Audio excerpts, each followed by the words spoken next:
बघा मित्रांनो, अजून पूर्णपणे अंधार पडायचा आहे. तोच तरी थेंसा पांघरून घेऊन थंडी वाजायला लागली म्हणून स्वेटर घालून दडपून घेऊन चालू आहे. होय काय वेळ लागली डोकं दुखायला थंडी. होय दिदू, तुला वाजते का नाही थंडी? वाजते का? कुठं वाजते दिस पण नाही. म्हणतो स्वेटर घातलंय म्हणून. वाजा लागलेला आवाज ये नाही दिस नाही. कुठं आहे थंडी?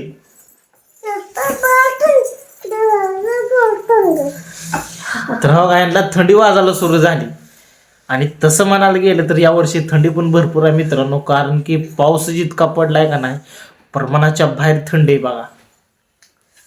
आणि असं कोणतं गाव नाही किंवा ठिकाण नाही किंवा तालुका नाही किंवा जिल्हा नाही किंवा तिथं थंडी वाजत नाही. सध्या प्रमाणाच्या बाहेर सगळीकडे थंडी, कारण की इतका प्रमाणात पाऊस येऊन गेलेले आहेत, पूर येऊन गेलेले आहेत, गावं काय काय सगळं वाहून गेलेलं आहे लोकांचं. असं त्यात पावसामुळे तर थंडी इतकी पडलेली.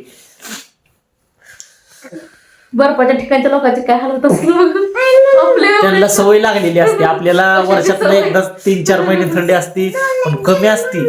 पण ह्या बारीने इतकी थंडी आहे ना, मी पहिल्यांदाच अशी थंडी बघायला लागली बघा, इतक्या प्रमाणात थंडी. आणि ह्यांचं चालू आहे बघा अजून नीटनेटकं, दिवस पण अजून मावळा या आधीच थंडी. काय होतंय ते? तू वाजते का नाही थंडी? तर दिदूला पण थंडी वाजायला लागली बघा मित्रांनो. तर आपला व्हिडिओ कसा वाटतो तुम्ही मित्रांनो कमेंट करून सांगत जावा. जे कोण नवीन आहे त्यांनी सबस्क्राईब करायला विसरू नका. आणि असेच अजूनही आपल्या युट्यूब आयडीला बाकीचे व्हिडिओ आहेत. काल गेलेलो आम्ही अक्कलकोटला, इतके प्रमाणात तिथे येताना पण थंडी वाजली, भरपूर वाजली बघा. तिकडे पण भरपूर थंडी होती. आणि त्या बदलत येत डायरेक्ट आम्हाला पंढरपूर गाडी पण भेटलेली नाही. याला आम्हाला 9 वाजल्या रात्री. तर ती पण तुम्हाला व्हिडिओ आपल्या व्हिडिओ टाकलेला आहे, ती पण बघितला नसाल तर नक्की बघा जाऊन. थंडी वाजत होती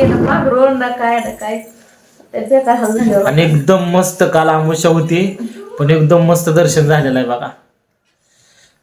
तर व्हिडिओ कसा वाटला मित्रांनो नक्की कमेंट करून सांगा. जे कोण नवीन आहे त्यांनी सबस्क्राईब करायला विसरू नका. Bye bye.